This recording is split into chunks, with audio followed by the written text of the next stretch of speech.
Good morning, everyone, and welcome to today's webinar on intellectual property. I just want to say thank you to everyone for being here today. Just to let you know, this session is being recorded. If you wanted to rewatch anything that is important and pertaining to your business, or if you wanted to share it with anyone that you believe would find this very useful, and I'm sure there are lots of those people out there.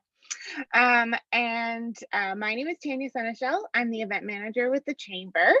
Our speaker today is Catherine Bowdy. Catherine joined the Canadian Intellectual Property Office in 2015 as an intellectual property advisor for the Atlantic region. Catherine has worked extensively with people to identify and highlight the value of intellectual property, making a complex topic accessible to a wider audience.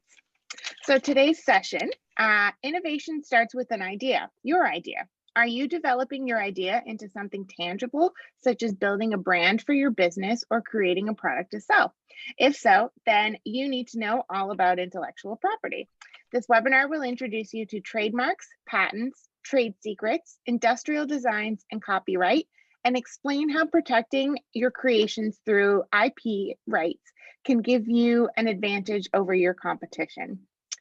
So if you have any questions throughout this presentation, please turn on your microphone and ask them, as we are a small group today, or you can put them in the chat and I will read them out loud.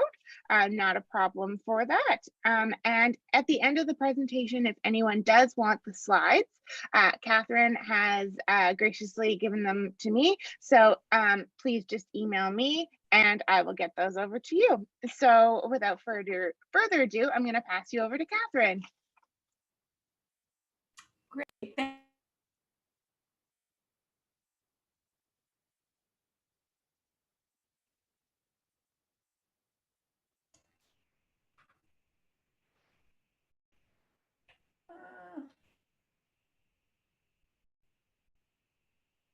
Okay, am I unmuted now finally?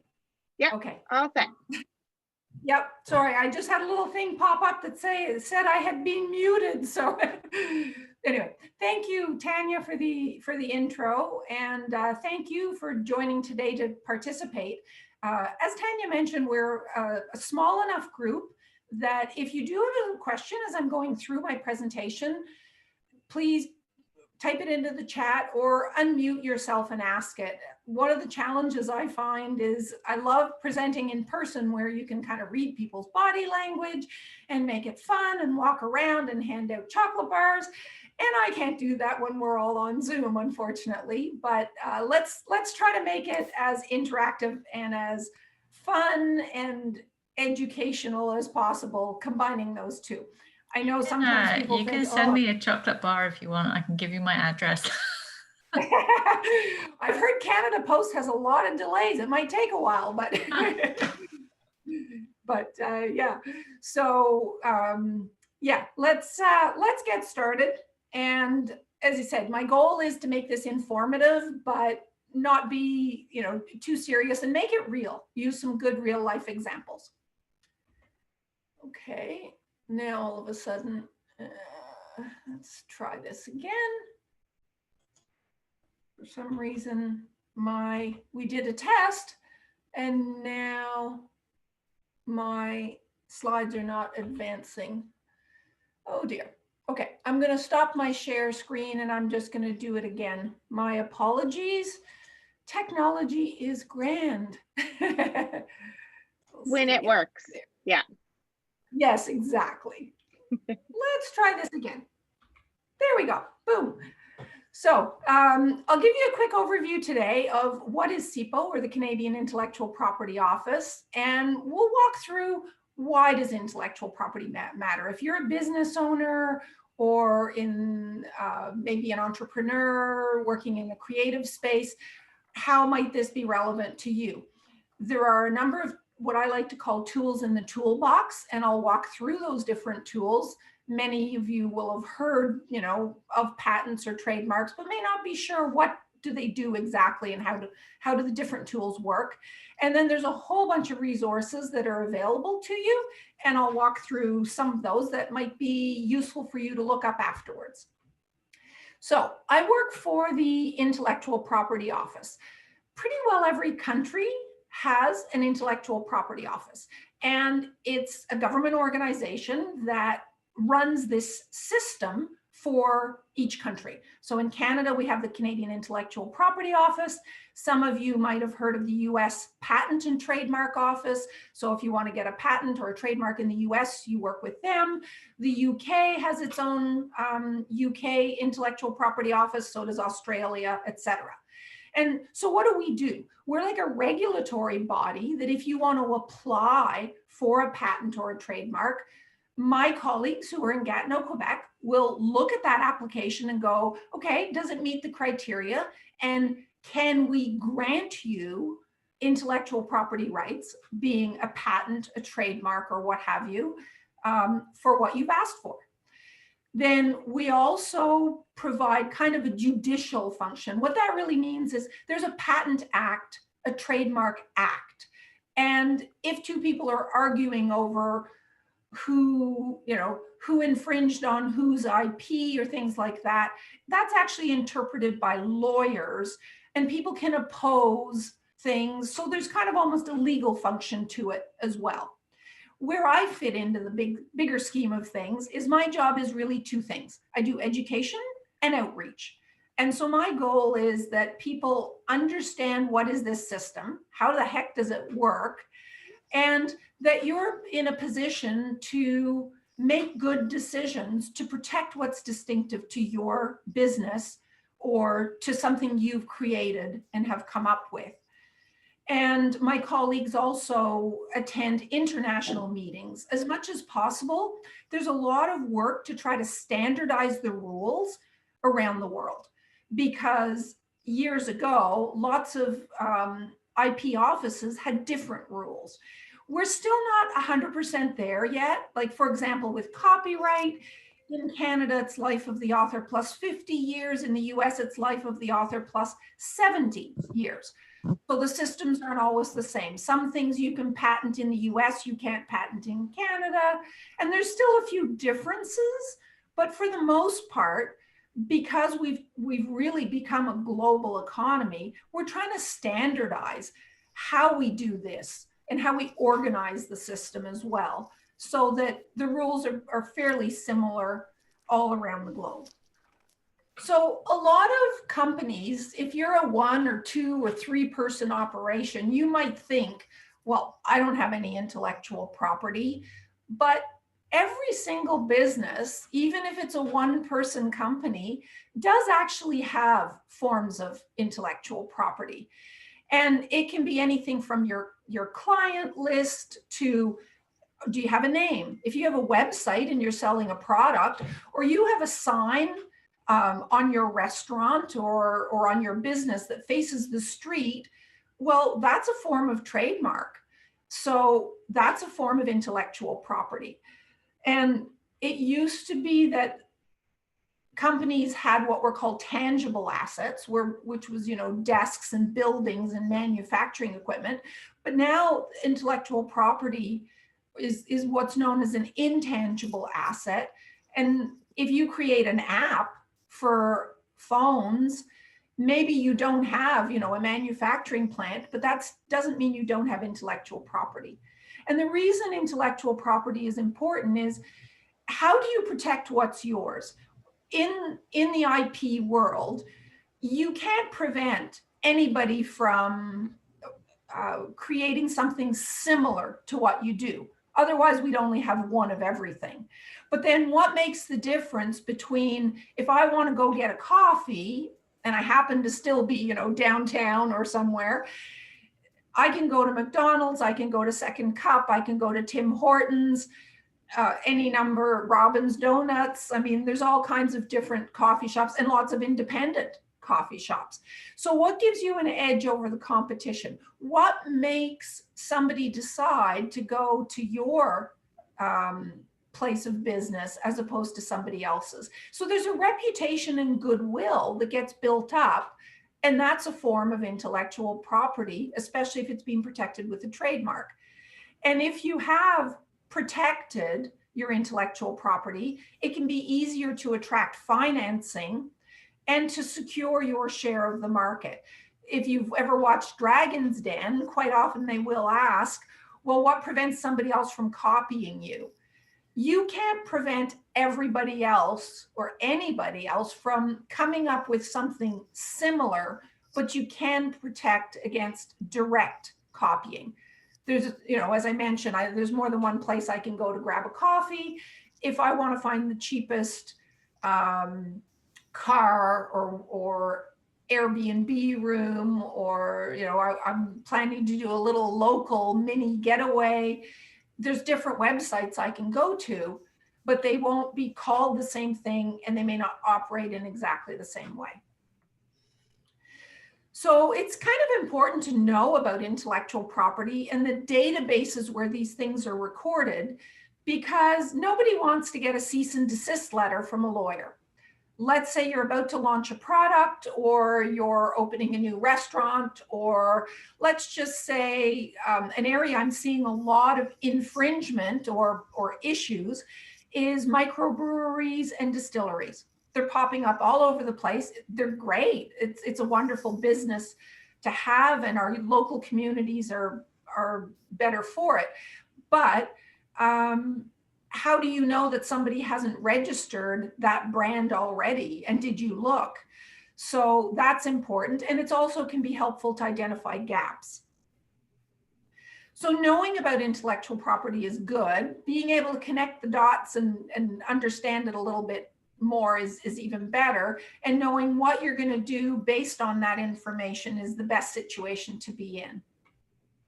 So what exactly is intellectual property? It's kind of a fuzzy term for a number of people, and that's fair enough. It's really a creation of the mind. So if you've invented something, you've created an artistic work, you've got a design, a logo, or a methodology to do something, those are all forms of intellectual property. And it's what makes you, or the goods or the services you're offering, unique. What's different? However, you cannot protect an idea. So I can't just have an idea for a screenplay, and if I don't write it down, it's not protected. Or somebody might have an idea for coming up with a different design for a cloth mask, because lots of us are wearing a mask now when we go out. If it's still an idea, that I can't protect that. You need to sort of have it drawn on a piece of paper or created your first prototype, or it has to exist in some form. So I like to refer to intellectual property as a toolbox. So if I was building a house, I would, as a contractor, need a set of tools, and I'd probably tap into the expertise of different types of tradespeople. So I might have a plumber, an electrician, a roofer, and all of those trades would have different tools. So in the same way, if you're building a business, you have access to a number of different tools to protect different aspects of what you're doing. So this is our toolbox for building our business. And you may use all the tools, or you may only use some of the tools. And I'm going to walk through and talk about what can you protect or do with the different tools. So usually I like to start with trademarks, because pretty well every company is going to have a name. So what is it that's your name for your business or for a product or service that you're offering that's different than what other people are using as a name? You also have a company name. So sometimes the company name is the same as your trademark.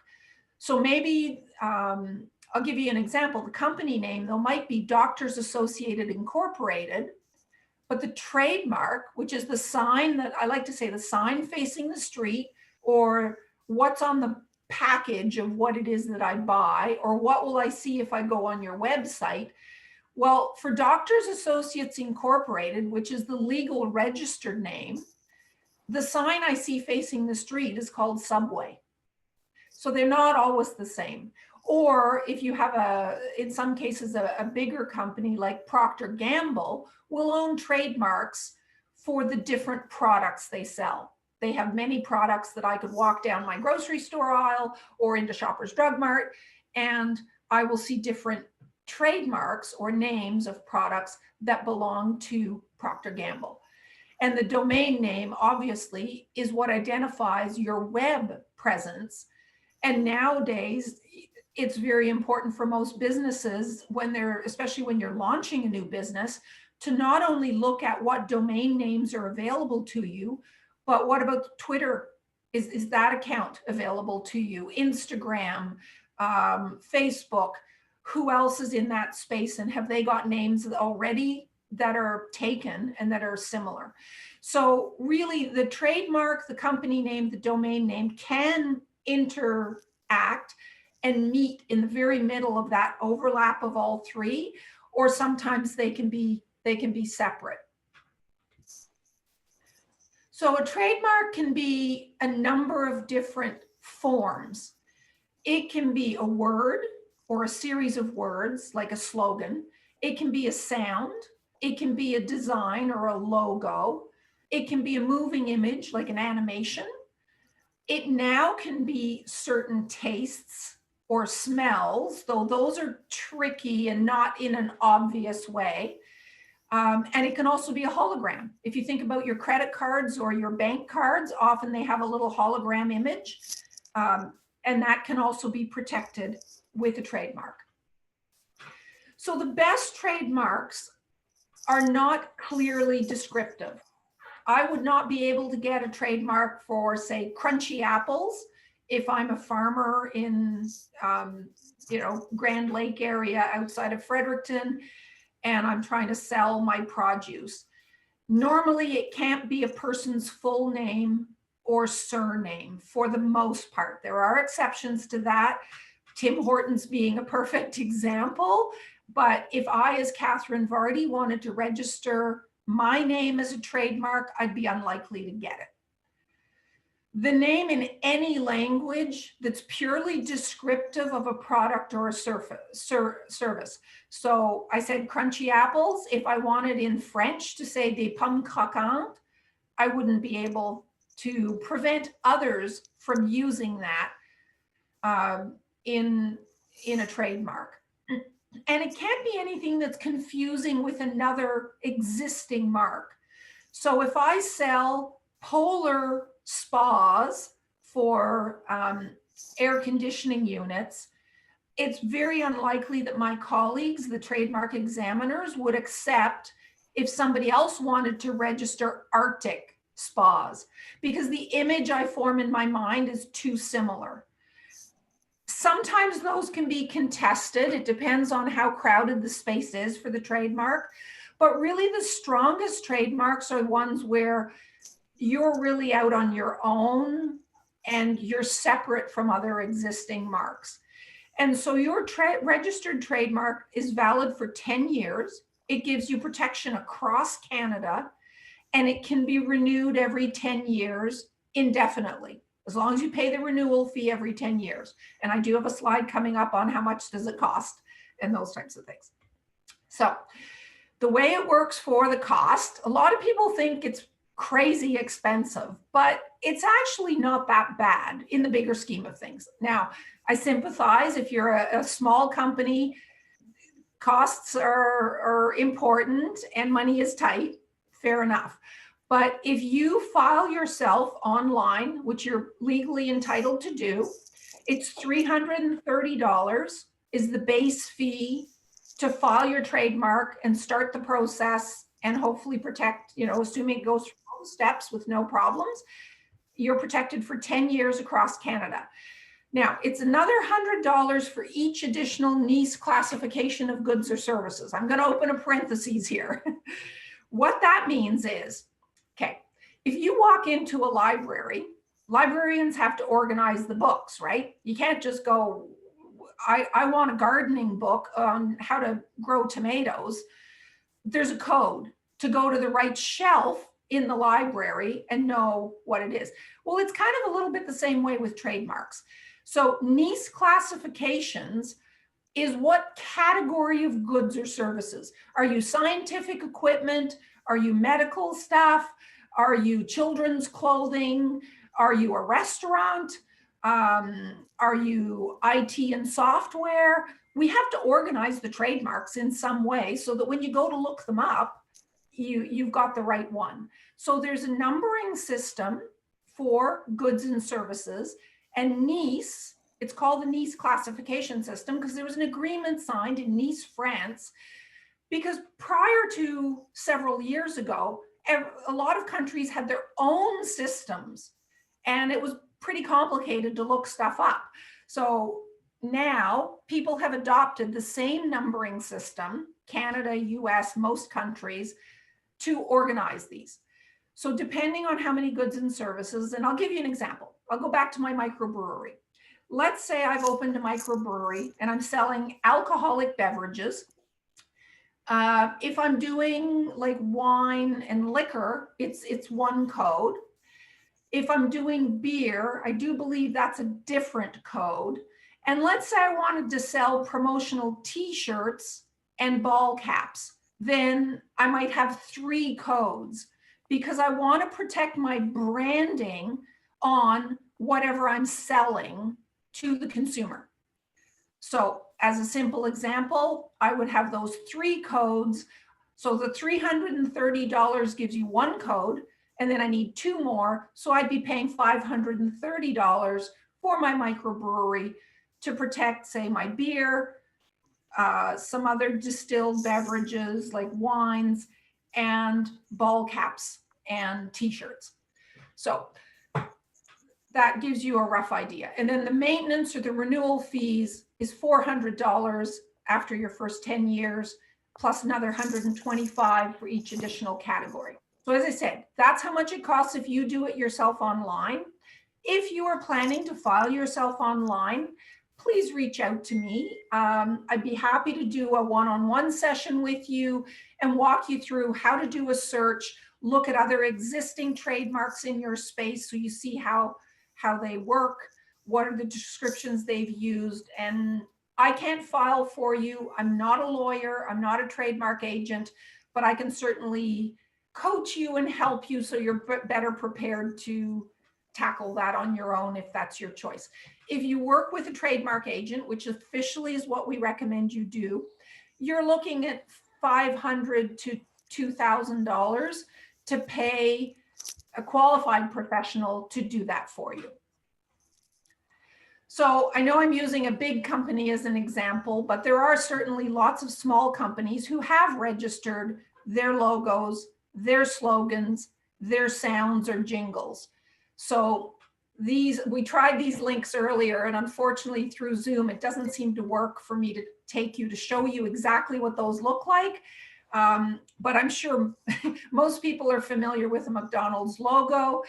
Many of you will have heard their slogan, "I'm loving it," and numerous other slogans for McDonald's or many other companies, and their jingle, which goes do do do do do.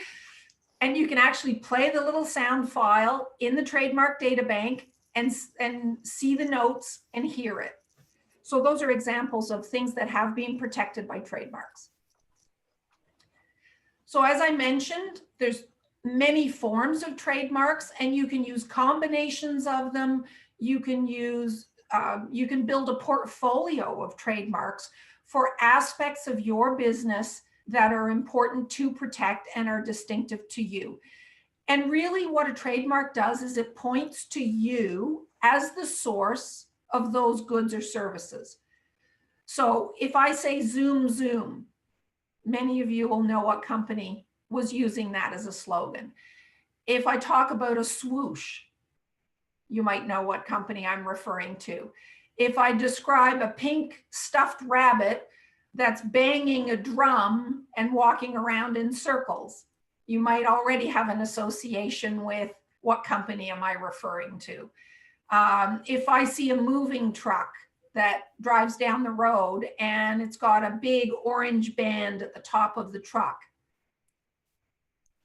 that's U-Haul. And actually that color of orange, the positioning of that logo on that truck, those are all protected by trademarks. So those are ways that the trademark tool can be used to protect what's yours. And every single company that I've met or dealt with has a form of trademark. So it's definitely worth looking at protecting that.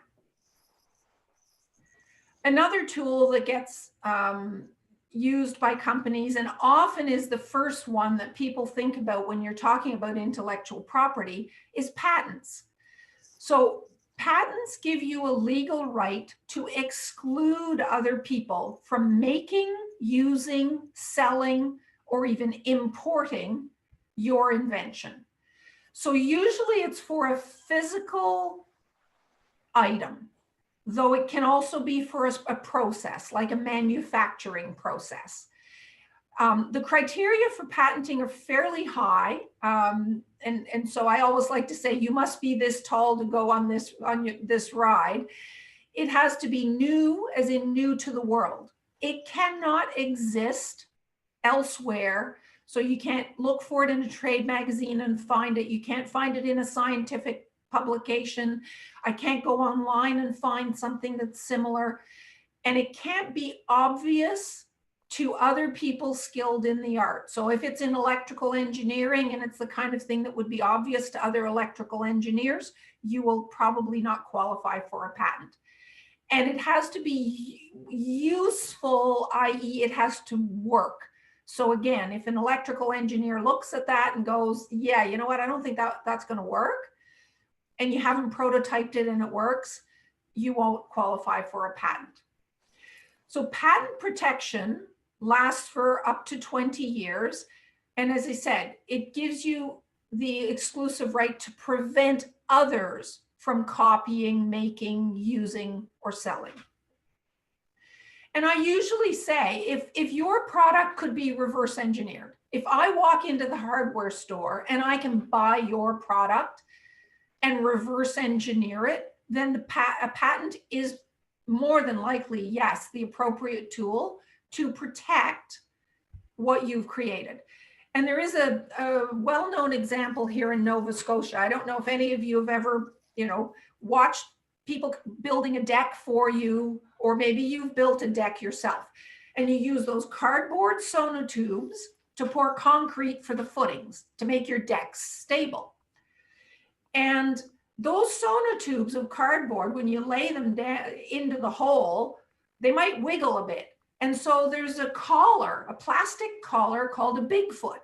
And it's a guy in Chester, Nova Scotia who invented them. And he got a patent to protect it. Because if I bought one of those, I can see how it's made and what it does.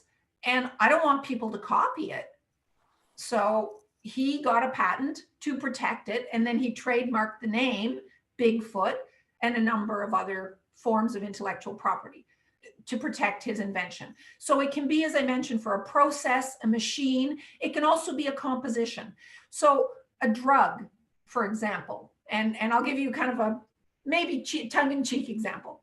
So Viagra was patented by the drug company as a heart medication. So with drugs, the two key messages are going to be, I doubt very many of you are about to patent a drug, but it's a good example in that A, they had to patent it as a heart medication, but then when they found that one of the side effects had a bigger target market where they were going to make just as much, if not more money, they filed an additional patent for the use in a different context. That's a key message. So how your product is used has to be described. And so if you're going to be able to use it in different ways, you need to make sure your patent covers all the ways in which it's going to be used to make sure it's protected. The second key thing, as an example with patents, is they do expire, though, after 20 years. That's how you get generic drugs. So a drug company develops a drug, they get a patent to protect it as to how it's going to be used, heart medication, diabetes, whatever. After 20 years, that patent expires and they no longer have protection, and that is not renewable anymore. So that's how you get generic drugs. The idea is it gives you a 20-year head start to make back your money and corner the market on brand recognition, etc. But after that, it's fair game. And your patent protection, just like your trademark protection or any of these tools we're talking about, you are protected in the country where you've paid to register and file to protect. So if I get a patent or a trademark in Canada, I'm not protected in the US. So if somebody pays to protect and files in Canada, they're not protected in the US or vice versa. So that's an important factor to be aware of. So with my patent, I can also protect a product. And most patents, almost 90% of them now, what we see are improvements to or a new use of an existing product. So where this becomes important as a business owner or as an inventor who's come up with something, you need to search and make sure the coast is clear. You may have come up with something, and that's great, but is the coast clear? Did somebody else already patent something? And could you potentially be infringing on something that exists already? So you want to avoid lawsuits, and you don't want to waste your time and money either prototyping or paying to protect something only to realize that somebody beat you to it. So if you do an improvement to something that's already protected with a patent, you need their permission, and you can license each other. So if the base of what you've invented already exists, but you've improved it, there may be a win-win mutual partnership licensing agreement that can be drawn up so that they can use your improvement, but you can use their base that they'd already protected. So again, if you've come up with something that has not been protected anywhere and it's really new and innovative, absolutely protecting it is incredibly important. Again, coming back to my Dragon's Den example, they will say, well, what prevents, if I buy the product and somebody can copy it easily, you need to make sure you've protected it in some way. And the patent does give you marketing exclusivity and acts as a barrier and builds that fence for your 20-year window. And then you can exploit it by whether you want to manufacture or sell it yourself, or do you want to license, meaning you're going to give permission to somebody to manufacture and sell on your behalf, and you collect a royalty, or you can sell it outright. When companies get bought out, often their collection of patents is what's incredibly valuable or of interest to a bigger company that's going to buy out a smaller company. So filing a patent is more expensive than a trademark, but it's broken up into often manageable chunks. And it's a tough question to answer, to say, well, how much does it cost to get a patent? Because it really depends on what kind of patent it is, how crowded the space is, what kind of expertise are you going to need to tap into. This is not a do-it-yourself option. In the 5 years I've been doing this job, I've only met one person who has successfully filed her own patents. Most people get really bogged down, and this requires a high level of expertise. As a small entity, though, meaning a small company, you can start the filing process for $400.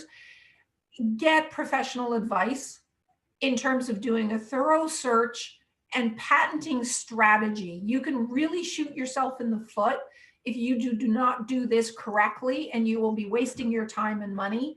So I'm more than happy, again, to do a one-on-one with you and chat about patents if you think that's the tool to form a base foundation of knowledge, and then absolutely work with a professional to go through the steps on that. So as I said, you'd be protected for 20 years. You need to meet the criteria, which are fairly stringent and elaborate, to qualify to get a patent. I mentioned already it's country by country. And when you file, again, from a strategy point of view, this is really important that there's a certain window of opportunity to protect in multiple countries and how that works. So it's good to work with somebody who knows how to map that out appropriately for you, because it's an incredibly powerful tool, but it needs to be done in the right way. So with a patent, you have to fully disclose. So you have to give all the detail. The opposite to that is to keep something as a trade secret. So rumor has it that the formula for WD-40, which could at the time have been patented many years ago, was not. They decided to keep it a trade secret. So trade secrets are any confidential business information that you do not want shared with the public or with your competitors. You do not officially register with anybody for that, but you do need to put certain measures in place, especially if you think you're going to go after somebody for disclosing or sharing a trade secret. So you have contracts. Really, we talk about lawyering it up, which means get legal agreements drafted by a lawyer familiar with law for New Brunswick in your case, and with Canada, to make sure you're appropriately protected. And it will give you protection as long as the confidentiality is maintained. So what is the sensitive information for your business? It can be client lists, it can be a methodology, it could be a secret recipe if you're in the food industry, it can be a way of processing or how you manufacture or make what it is you're making. And you really need to protect both internally and externally. So who has access? Keep that information on a need-to-know basis.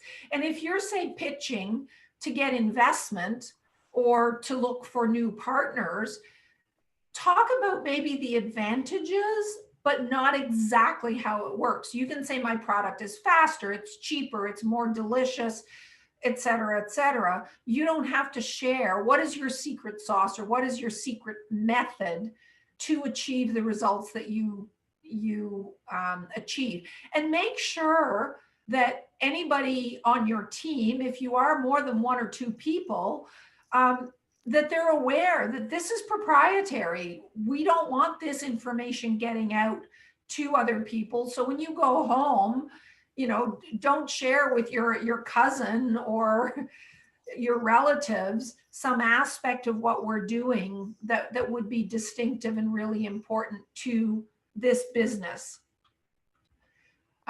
So yeah, having signed agreements, that can be a contract. It can be an employee agreement, and it can be also what's called a non-disclosure agreement. And some people even put do not compete clauses. So let's say I worked on contract as a web developer or a coder, I'm writing code for a company. Can I then go work for the competition and work on a similar project? I don't know. That's a discussion you need to have with your partners and with your lawyer to make sure that gets nailed down in a legally binding agreement before that work starts. So another tool in our toolbox is industrial designs, which is often for the visual features. So is it the shape? Is it the configuration where something, the pocket or the logo is? Is it a pattern or ornament or any combination of those? So as you can imagine, either with professional craftspeople or with the fashion industry, with jewelry makers, automotive industry, etc., a lot of folks in those areas will use industrial designs. So again, the bar to meet the criteria for registering is that it has to be new and not out there already. But if you meet that criteria, you have the exclusive right to that shape or pattern or ornamentation for up to 15 years. It's 10 years to start. You can get a 5-year renewal, and then that's it. It does expire, but that gives you the head start to make, import, sell, etc., the shape or the product or the ornamentation of what you've come up with. So again, has to be new. So if I design a new shape of chair and I do, a web search and I find something too similar, I won't qualify for registering. However, it's kind of cool if you're a nerd like me. I've gone into the Industrial Designs Data Bank and I've looked up chocolate bars. And you can see different shapes of chocolate bars and stop and think. The Kit Kat bar with the 4 rectangles that break apart, it could have been protected as an industrial design when that was new and was launched. The Toblerone chocolate bar has a triangular shape. It was protected. And there are different shapes. There's one in there right now that almost looks like a flower with a circle in the middle and petals that you break off around the outside. That's protected by an industrial design. So if I'm a chocolate maker in Fredericton and I've come up with an interesting shape of chocolate bar that I want to sell and manufacture, I should double check though that it's not protected. And if it isn't, and I'm the first to come up with it, I could, for $400, pay to register and protect that across Canada so no other chocolate maker can make something in the same shape. So again, if the shape of your product becomes important, it's definitely worth protecting it. So your design must be original. You must file within 12 months of disclosing. So let's say you launched your product, but you didn't know this was a tool you could use. I call it the oops factor. You have 12 months to apply to register and protect that. So examples of products that were registered or designs would be the Gatorade bottle. And actually they protected that the first 15 years with an industrial design. And then there's actually a form of trademark called a distinguishing guise, which if you become recognized, you can make a case to then flip that into trademark protection. To say, even if there's no branding on my product, like a triangular Toblerone chocolate bar or a Gatorade bottle, a consumer would potentially recognize that as coming from Gatorade or Toblerone, in which case, if you meet that criteria, you can then continue your protection with a trademark after having started with an industrial design. So I think I already mentioned that it doesn't give you protection outside of Canada. So looking at where you are planning to sell, where are you selling and exporting now, and where are you planning to sell and export is really important when coming up with a strategy of how are you going to map out your intellectual property strategy. And I commonly talk to entrepreneurs and business owners about Canada and the US as a starting point, but it depends on your business. Maybe if you're in oceanography, your target markets are Canada, the US, and Scotland. Or maybe you're teaching English as a second language and it's going to be Canada, China, and Korea, right? So you have to look at case by case to say, where are you now? And where are you planning to be in the next year, in the next 2 years, maybe even in the next 5 years, to look at mapping out your strategy. And you don't have to do everything all at once either. So just before we get to our last tool, borrowing things without consent, quite frankly, is called stealing. And absolutely, when you talk about intellectual property and this next tool called copyright, because nowadays, pretty well every company has a website, and it's very easy to do a right-click save as for pictures or text or elements that you're going to put on your website to sell your product. But please be sure that you have permission to do so, because people have had some nasty surprises, either with cease and desist letters or receiving bills for use of images or icons or illustrations that they did not have permission to use.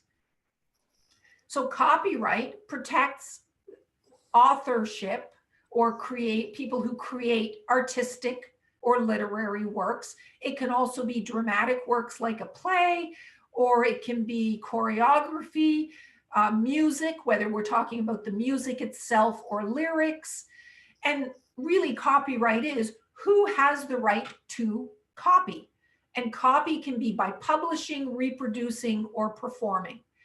Now, because of the Berne Convention, which was agreed to by over 180 countries, it is recognized that upon creation, you have automatic copyright to any works that you've created.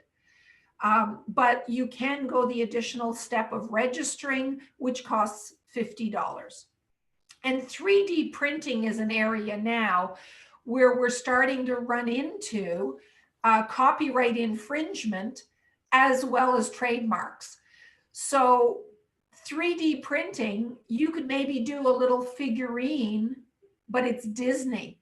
Well, Disney has a trademark and copyright on anything associated with them. So be careful about that. If you're doing it for personal use, yeah, you might be okay. But if you're planning to sell, you could run into issues. So copyright covers, I mentioned, artistic, literary, musical, dramatic works. The work must be original. Now, this is an area I get asked a lot about. And people say, well, I've heard that as long as I change something 20%, then it becomes my creation. And where is that, where is that line where all of a sudden I'm not going to be deemed to infringe on somebody's copyright? Really, first of all, that gets interpreted in a court of law. There's not a 10% rule or a 5% rule or anything like that. It's case by case. And I'll give you an example with music. If I go, that's less than 10% of that song, but a lot of people are going to know what song that came from. And with the Beatles, the music, 2 to 3 opening notes are sometimes protected. So it's a gray area. It's incredibly complex. There are lawyers who are expert. Remember my analogy of, electricians versus plumbers. Well, there are copyright lawyers, and copyright is an area of expertise in and of itself in the law to assess copyright infringement cases.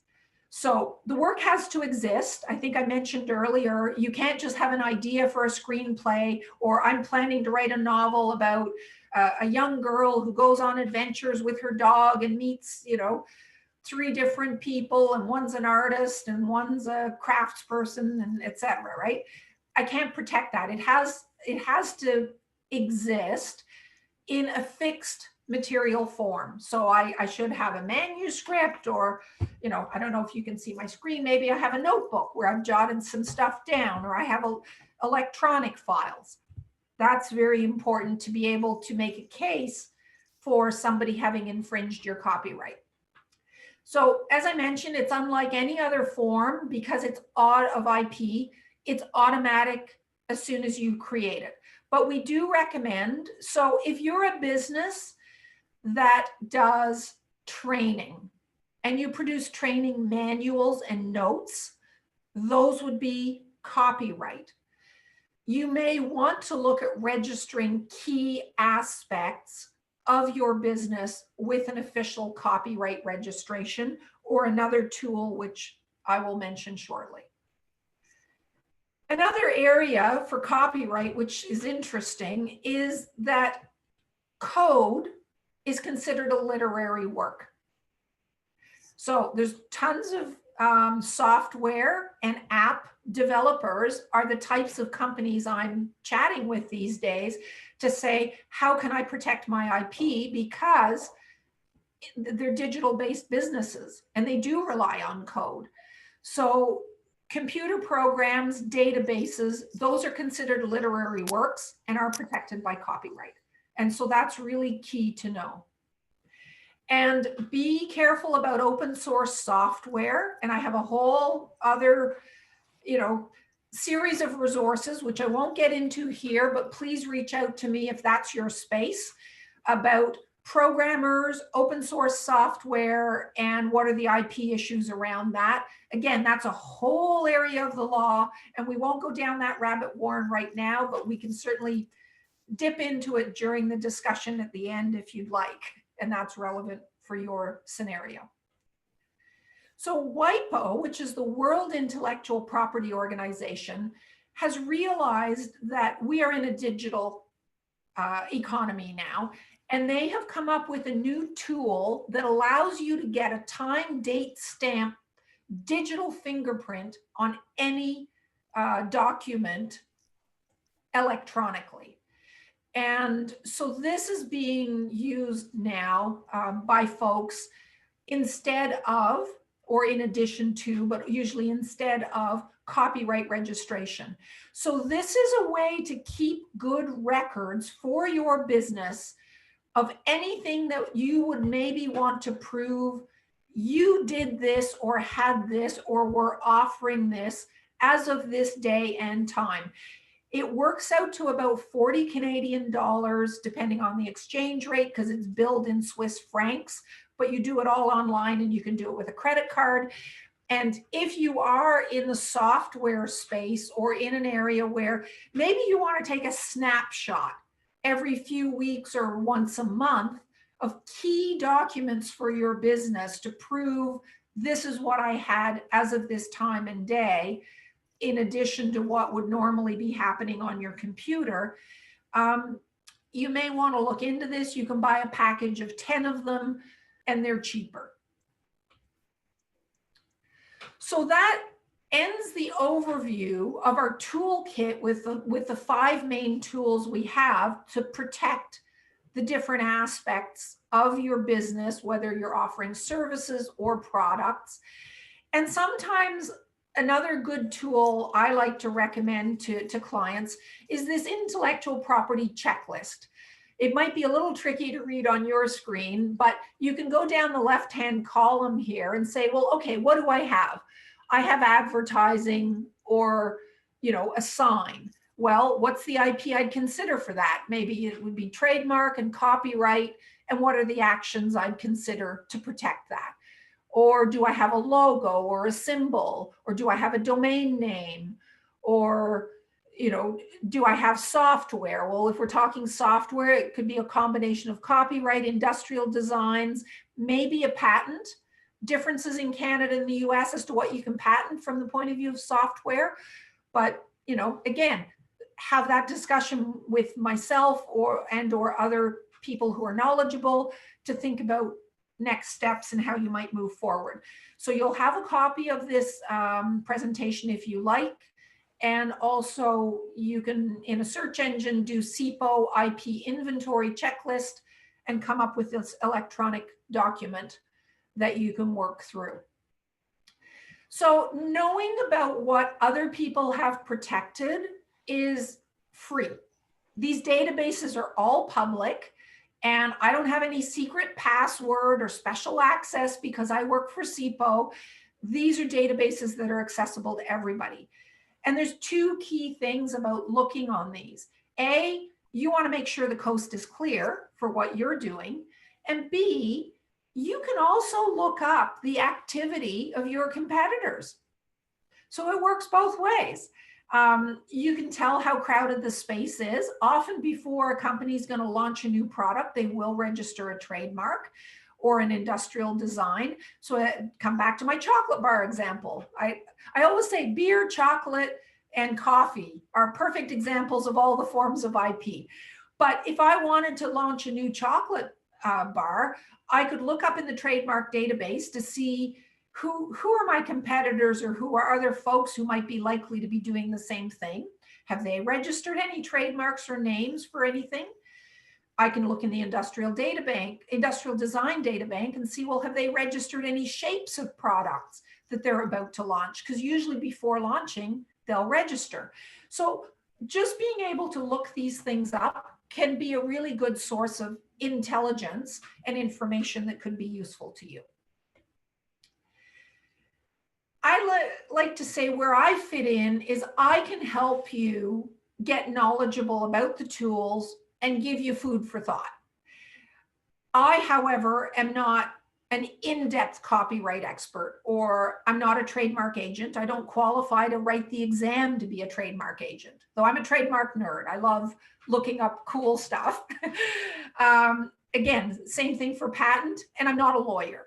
However, in the same way that if you needed to get a will, you could walk into a lawyer's office and sit there and start brainstorming with them and say, well, do I have a house? Do I have dependent children who would take care of my kids if something happened to me? And you're using up that time at ka-ching, ka-ching, ka-ching at a lawyer's fees. The alternative is you could walk into that lawyer's office with a draft, knowledgeable about what goes into a will, maybe even a draft of a will, and say, yep, I've had the discussion. My sister's going to take care of my kids who are minors right now if anything happened to me. Yes, I own a house, I've got a mortgage, blah, blah, blah, blah, blah, right? And you can have drawn up a draft and go to the lawyer with that and say, I need a will.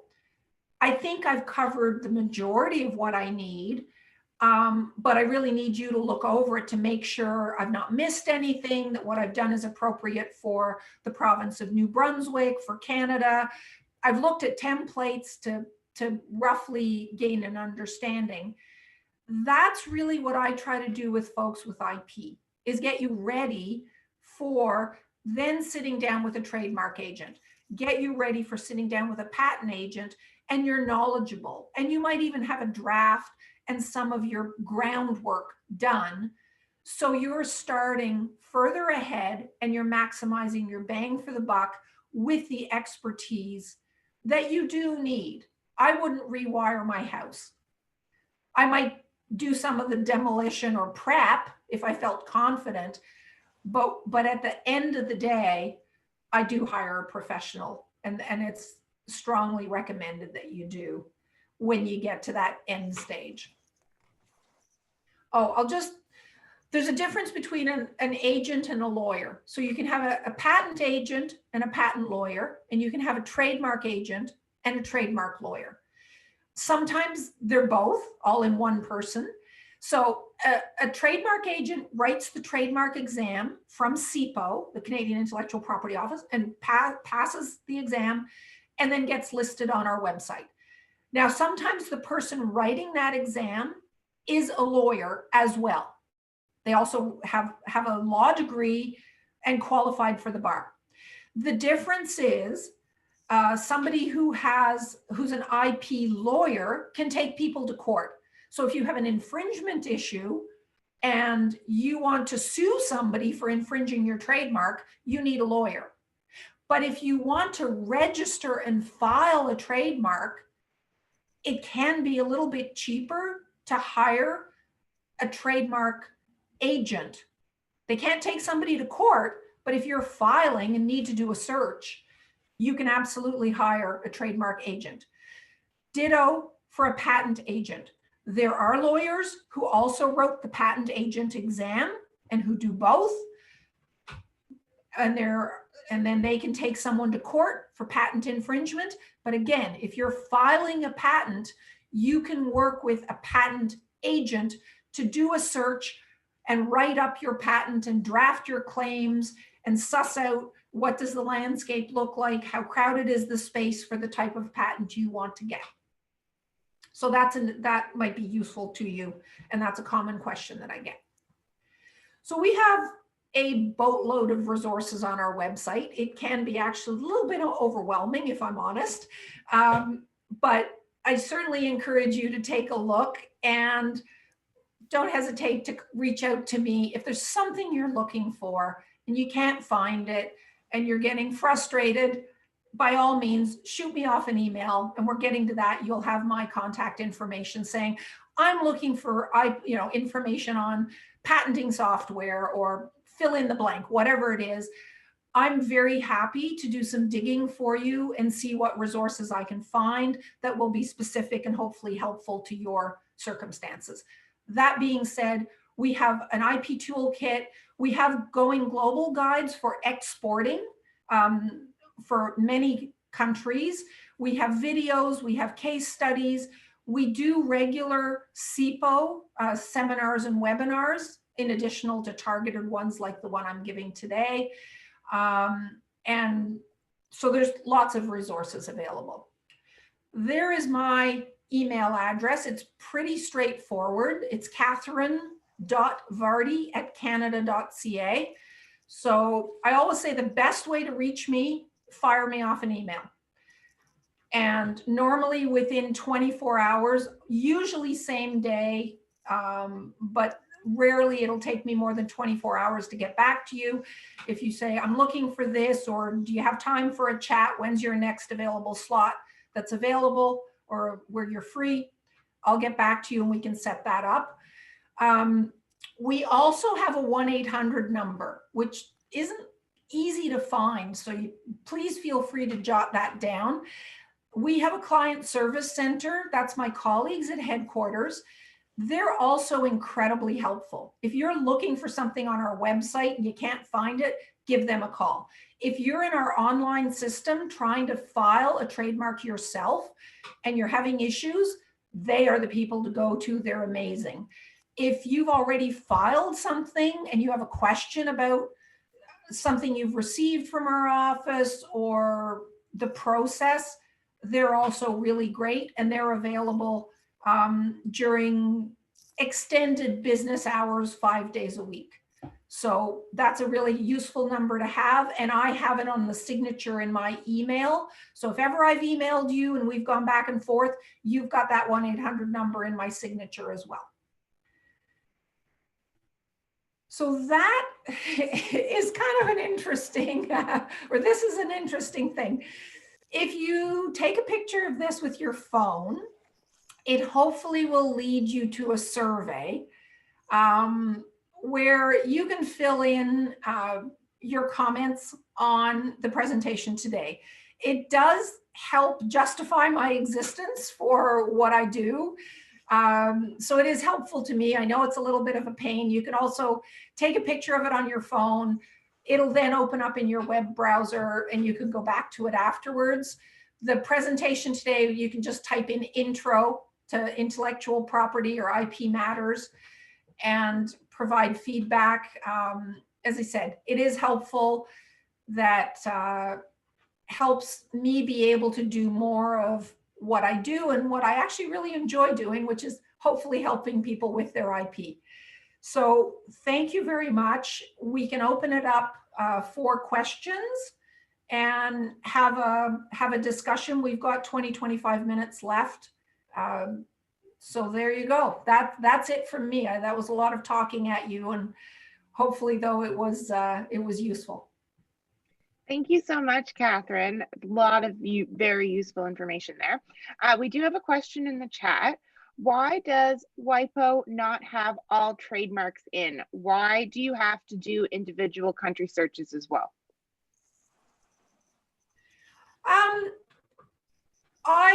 I tend to go to WIPO and the global brand database, if I'm honest. That's often the very first place I start.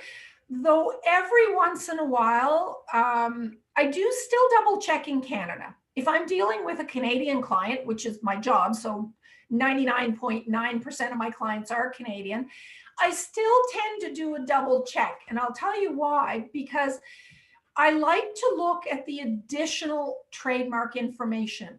What step in the process are they in? Has it filed? Were there any oppositions? There's a lot of additional information available. Now, I could get at that from WIPO. In the global brand database, I can do a sort by Canada and then click on a specific trademark, and it then will pop me into the details, but it's more of a summary. as opposed to a little bit more detail and information. So that would kind of be my my answer. But absolutely, I use the global brand database a huge amount, and it's a great tool. Perfect. Thank you. Anybody questions? Please turn your microphones on and go right ahead and ask them to Catherine. I have a quick question. You mentioned somewhere that you can actually look at what's been registered, not what the process was. No, people that have actually just submitted but they aren't registered yet.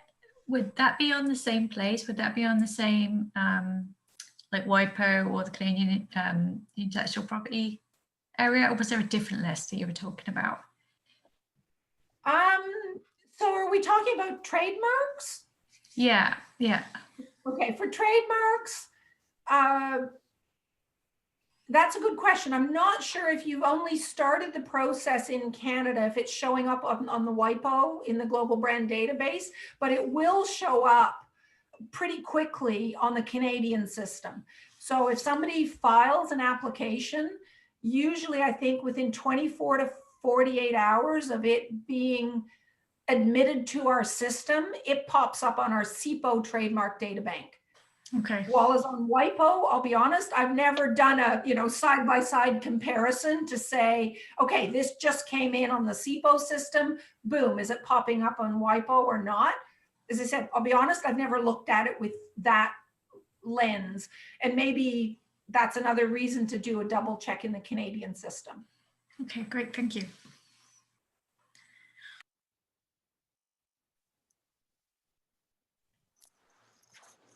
Any other questions?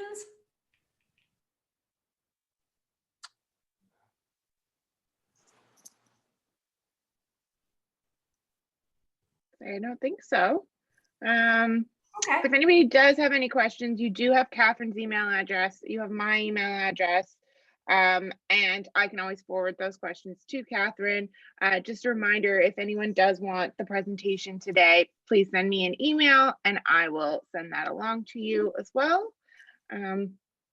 Yeah, we've got some thank yous in the chat. So thank you very much, Catherine. We really appreciate this. This was a great session. Like I said, lots of really good information, but I think you broke it down and made it as simplified as possible.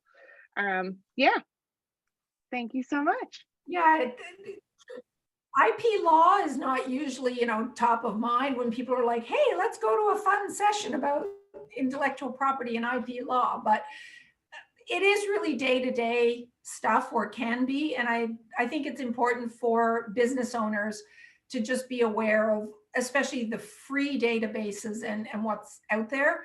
So absolutely, as I said, if you have questions that you think of afterwards, or you want me to do some digging on different areas, I get it all. I get all kinds of random requests, and I'm happy to do my best to find some resources to get you further along. So thank you very much for participating today. And thank you to Tanya and Krista at the Fredericton Chamber for inviting me. Thank you, Well, Catherine. thank you. Thank you so much. All Thanks, right, Tanya. everyone. I hope you have a great rest of your day. Great Friday tomorrow, and then this weekend. And I think it's supposed to warm up. So that's great. All right. Thank you. Thank you all. Bye. Thanks. Bye-bye. Bye.